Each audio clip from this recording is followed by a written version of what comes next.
Hey there, and welcome to a deep dive into a topic that I think is relevant for so many people. Hmm.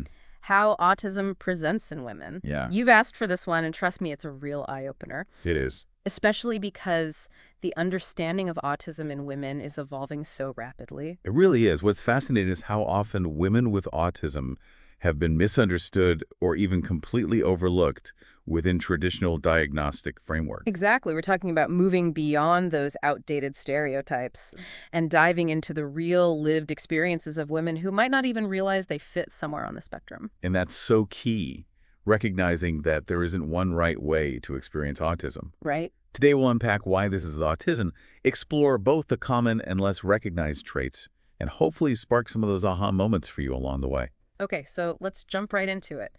The research you shared highlights some common traits like difficulty navigating social cues or feeling drained by social interaction even if you crave friendships. Right. This resonated with me because I know a lot of people who relate to that regardless of being on the spectrum or not. Absolutely, and that's exactly why diagnosis can be tricky. Yeah, It's easy to dismiss these feelings as simply being introverted or a little awkward, but for autistic women, it often goes much deeper. right. One source described it as feeling exhausted by social interaction, Yeah, which I found particularly insightful. yeah. It's not just about preferring quiet time. It's about the immense energy expenditure involved in navigating a social world that often feels misaligned with your own neurowiring. It's like you're constantly having to translate between two different languages at the same time just to be part of a conversation. Exactly. No wonder it's tiring. Exactly. And then there's the topic of special interests. Hmm. We often hear about this as a hallmark of autism, but the research points out that for women, these interests might be less obvious or even considered more socially acceptable. So being passionate about animals is seen as more typical than, say, being deeply engrossed in collecting vintage buttons. That's a great example. Yeah. It's not to say one interest is inherently more autistic than the other, Yeah. but women might be more likely to gravitate towards or feel comfortable expressing interests that blend in more easily. Right. This can lead to their autistic traits being misinterpreted as simple personality quirks. Right. But again, it's about the intensity of the interest, how it's experienced, and the role it plays in someone's life that can hold those important clues. That makes so much sense. It's like trying to see a constellation when you only look for the brightest stars. Yes. But there's a whole universe of stars out there contributing to the bigger picture. Now, the source material also dives into some less common traits, and this is where things got really intriguing for me. You're right. Some of these less common traits are rarely talked about. One that stood out to me was alexithymia. Alexithymia. Okay, that one sounds a little intimidating. What exactly does that mean? It's actually more common than many people realize, and it can be a really significant factor for women on the spectrum.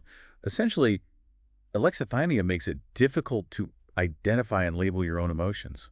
So it's not just about having trouble expressing how you feel. It's about not even having the words for it internally. That must make it incredibly difficult to navigate a world that revolves so much around emotional expression. Exactly. Yeah, and it can lead to a lot of misunderstandings in relationships. Imagine trying to communicate your needs or advocate for yourself when you're struggling to even articulate what you're experiencing emotionally. It's like trying to read a map without knowing what the symbols mean. That's a really powerful analogy. It helps me understand the frustration and isolation that must come with alexithymia. And speaking of complex emotional experiences, the research also mentioned that some autistic women experience heightened empathy, which seems counterintuitive to what we often hear about autism.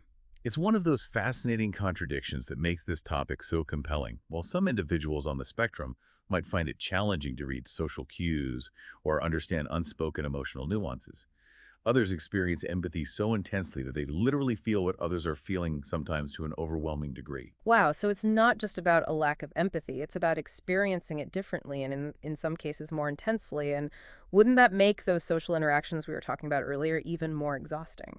Absolutely. Imagine being highly sensitive to the emotional undercurrents in every interaction, even the subtle ones that other people might miss. It's like having the volume turned up on all emotional channels all the time. It can be incredibly draining and make it difficult to distinguish your own emotions from those around you. That makes perfect sense. Now, there's another term from the research that I think is crucial for us to unpack: masking. Can you tell us more about what masking looks like, particularly for women? This is such an important topic, and it really highlights the societal pressures that women with autism often face. Masking is essentially a coping mechanism where someone learns to suppress their natural autistic traits and behaviors Mhm. in order to fit in or appear more neurotypical. It sounds exhausting, like putting on a performance every time you're interacting with others. It can be exactly like that, a Mhm. constant performance. And the research really emphasizes the toll that masking takes on women's mental and emotional well-being. Right.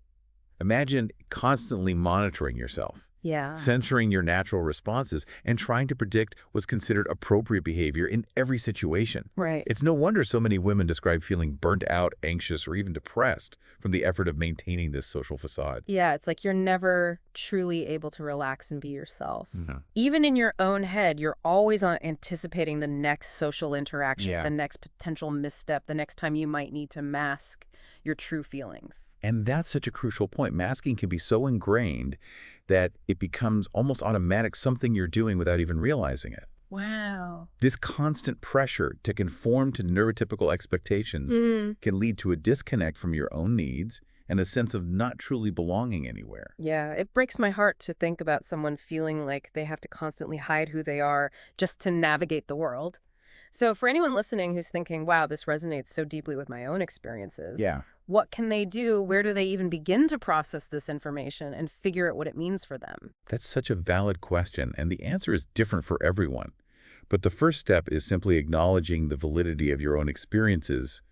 If something in this deep dive has resonated with, that you're not alone. Mm-hmm. This information is incredibly empowering because it gives you a framework for understanding yourself better. It's like finally having a name for that feeling you've had for so long but couldn't quite articulate. Precisely. And from there, you can start to explore your own journey in a way that feels safe and supportive. Maybe you want to do more research on autism in women. Maybe you want to connect with online communities or support groups, or maybe you feel ready to talk to a therapist or medical professional about your experiences. There's no right or wrong path, and it's entirely up to you to determine what feels right at this moment. And even if you choose not to pursue a formal diagnosis, simply having the language to understand and articulate your experiences can be life-changing. Absolutely. It's about recognizing your own neurodiversity and honoring the unique way your brain experiences and interacts with the world. I couldn't agree more. This isn't about labels. It's about self-discovery and empowerment. Right. And remember, even if you don't personally relate to these experiences, chances are, someone who does. Right. Sharing this knowledge, creating space for open conversations, and challenging our own assumptions around autism can make a world of difference. Absolutely. Knowledge is power. And the more we understand about the spectrum of human experience, the more inclusive and compassionate we become as individuals and as a society. So if this deep dive sparked your curiosity, I encourage you to keep exploring, learn more, connect with others, and most importantly, trust your own instincts. You are your own best advocate, and there's a whole community out there ready to support you on your journey of self-discovery. Thanks for joining us for this deep dive, everyone. Until next time, keep asking questions, stay curious, and keep learning.